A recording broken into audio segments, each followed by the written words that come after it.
Government has become very enamored with this concept of the value of data. And you might remember a program called Total Information Awareness that was a Department of Defense program where the government wanted to collect all available data and to sort of have it in one place, or at least accessible simply by one organization, to where they could collect all the details about a person's life and put it together. And once the public found out about that, they were outraged, and it was ultimately defunded. But that mentality has never gone away, and it's actually been recreated through a lot of different agencies in the way that they collect and retain data. You know, the FBI now has something called an investigative data warehouse that in 2008 had 1.5 billion records in it. So, you know, these huge data warehouses are favored by the government. Even if they can't use the information today, they think that some technological algorithm is going to be developed that will allow them to see patterns in the flow of data that allow them to predict future criminal activities. But, you know, what I've always told them is if somebody had, you know, some kind of process in which they could predict the future, they wouldn't be selling it to law enforcement. They'd be selling it to Wall Street, and they'd be selling it to Las Vegas. November 13, 2001. President George W. Bush issues a 3-page executive order authorizing the creation of military commissions to try non-citizens alleged to be involved in international terrorism. The president will decide which defendants will be tried by military commissions. Defense Secretary Donald Rumsfeld will appoint each panel and set its rules and procedures, including the level of proof needed for a conviction. A 2/3 vote is needed to convict a defendant and impose a sentence, including life imprisonment or death. Only the president, with the Secretary of Defense, has the authority to overturn a decision. There is no provision for an appeal to U.S. civil courts, foreign courts, or international tribunals, nor does the order specify how many judges are to preside on a tribunal or what qualifications they must have. The order also adopts a rule of evidence stemming from the 1942 Supreme Court case of the United States versus Quirin that says evidence shall be admitted as would have probative value to a reasonable person. This rule, according to Judge Evan Wallach, was repeatedly used in World War II and in the post-tribunal wars to admit evidence of a quality or obtained in a manner which would make it inadmissible under the rules of evidence in both courts of the United States or courts martial conducted by the armed forces of the United States. Evidence derived from torture, for example, could theoretically be admitted. It should be noted that the order is unprecedented among presidential directives in that it takes away some individuals' most basic rights, which claiming to have the power of law, with the United States Congress not having been so much as consulted. During the next few years, lawyers will battle over the exact proceedings of the trials before military commissions, with many of the military lawyers arguing for more rights for the defendants, and with Haynes and the Justice and White House lawyers, Gonzalez, Addington, and Flanagan, taking a more restrictive line. Both Condoleezza Rice and Colin Powell were left outside the circle during the drafting of this directive.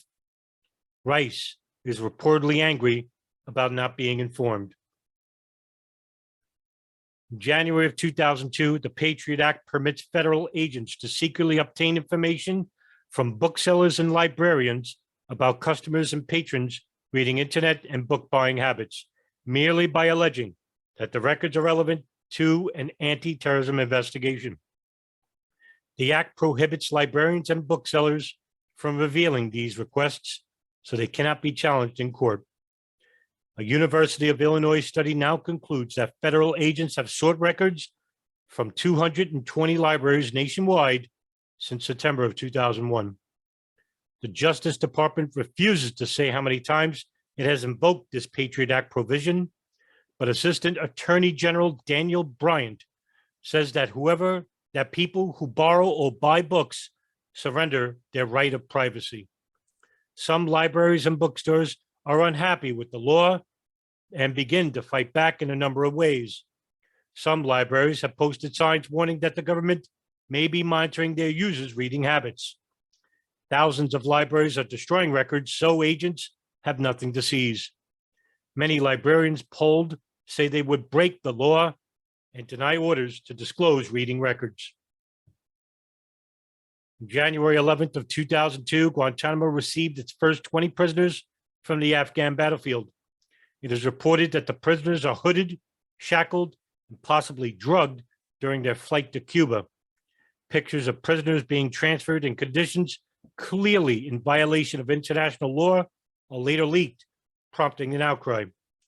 But rather than investigating the inhumane transfer, the Pentagon begins investigating how the pictures were released.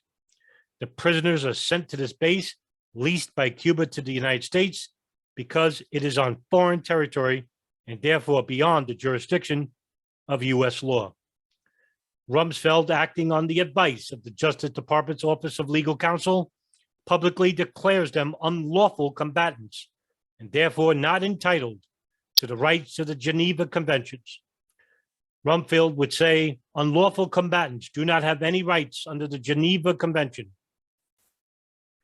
Though, according to Rumsfeld, the government will, for the most part, treat them in a manner that is reasonably consistent with the Geneva Conventions to the extent they are appropriate. There is no reason to feel sorry for these defendants, as General Richard B. Myers' message, chairman of the Joint Chiefs of Staff and the highest ranking military officer in the United States, he also went on to say, these are people who ignore through hydraulic lines at the back of a C-17 to bring it down. Senior British officials privately called the treatment of prisoners scandalous, and one calls the refusal to follow the Geneva Convention not benchmarks of a civilized society. Vice Admiral John Poindexter begins running a shadowy new government agency called the Information Awareness Office. Poindexter, formerly President Reagan's national security advisor, is known for his 5 felony convictions of lying to Congress, destroying documents, and obstructing Congress in its investigation of his role in the mid-1980s Iran-Contra affair. Later, his convictions were overturned on a technicality. Far from apologizing, Poindexter said it was his duty to lie to Congress. The New York Times notes that his new agency is developing technology to give federal officials instant access to vast new surveillance and information analysis systems. The new office is part of DARPA, the Defense Advanced Research Projects Agency. Poindexter was also known for his controversial role in shifting control of computer security to the military in the 1980s. Mark Rotenberg, former counsel for the Senate Judiciary Committee, said, it took 3 administrations and both political parties over a decade to correct those mistakes. Surprisingly, Poindexter's appointment is little noticed until later in 2002, when the Total Information Awareness Program is revealed. Incidentally, several others involved in the Iran-Contra affair also find jobs in the Bush administration, including Elliot Abrams, John Negroponte, and Otto Reich. 2 months later, some political activists began noticing they are being subjected to extra surveillance and security checks when flying in the month of March of 2002 inside the United States. Numerous government agencies later admit they are using a no-fly list that bans certain people from flying. The government says about 1,000 names are on this list. It is also admitted that there is a second list that subjects anyone on it to increased security every time they fly. A number of agencies, including the CIA, FBI, INS, and State Department, admit that they have added names to such lists, but no agency admits controlling the list. There are no guidelines to determine who gets on the list and no procedures for getting off of it. If someone is wrongfully on it, airport security personnel note that the list seemed to be netting mostly priests, elderly nuns, Green Party campaign operatives, left-wing journalists, right-wing activists, and people affiliated with Arab or Arab American groups. The U.S. military internally announces the creation of a new global data collection system called the Total Information Awareness Project, headed by Poindexter. Interestingly, the early accounts of this program, now in the public eye, suggest its budget is a significant amount of $96 million. It is also reported that parts of the program were already operational before the public revelation, whereas later it is said to be only in the conceptual stages of development. By April, there are 300 detainees in Guantanamo being held at Camp X-Ray, which are transferred to Camp Delta. Currently, some of these operations are still in place.